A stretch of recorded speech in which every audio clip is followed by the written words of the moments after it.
नमस्कार। सबसे पहले सभी को नववर्ष की हार्दिक शुभकामनाएं।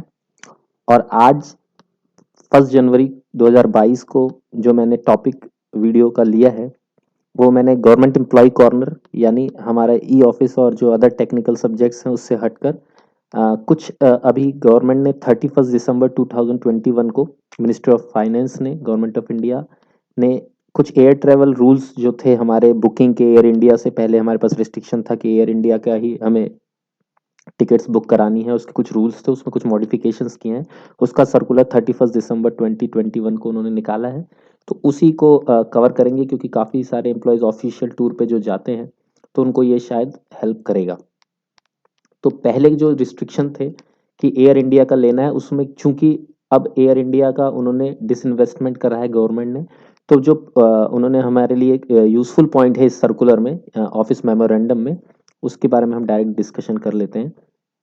कि पहला तो जो चूंकि कॉस्ट एयर टिकट की जो गवर्नमेंट बियर करती है, तो टिकट्स के लिए 3 ऑथराइज्ड ट्रेवल एजेंट्स जो डिसाइडेड है वो फर्स्ट है messrs Balmer Lawrie and company limited, Ashok travels and tours, Indian railways का जो हमारा IRCTC catering and tourism corporation limited है, वो 3 है। इसके बारे में पहले भी सर्कुलर में इन तीनों के बारे में पहले जानकारी दी जा चुकी है।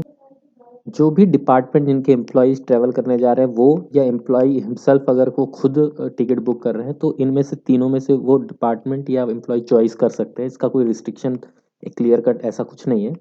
मोस्ट प्रोबेबली डिपार्टमेंट को ही डिसाइड करना होगा, पर उन्हें ये देखना है कि बेस्ट फेयर ऑप्शन कहाँ पे है, यानी मिनिमम कहाँ पे बेस्ट अवेलेबल फेयर के कॉन्सेप्ट पे टिकट बुक होनी चाहिए। पहला चीज़। दूसरा ये कि अ, अगर टिकट बुक होती है तो कुछ माइलेज पॉइंट्स जनरली जनरेट होते हैं, वो कंपनी या ट्रैवल एजेंसी देती है।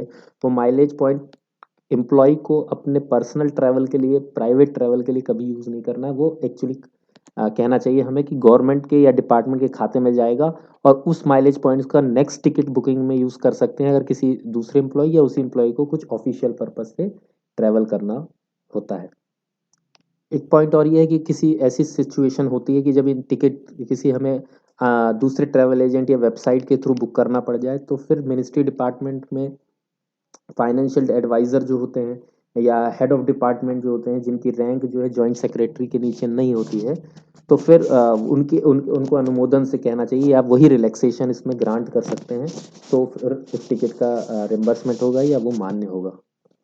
एम्प्लॉय के पॉइंट ऑफ व्यू से इम्पोर्टेंट ये है कि चूंकि उनको रिम्बर्समेंट चाहिए, तो उनका जो रिक्वायर्ड जो भी सर्टिफिकेट है, अंडरटेकिंग है, उसका एक एनेक्शर है, एनेक्शर 1 को विद इन 7 डेज के अंदर अगर उन्होंने कंप्लीट जर्नी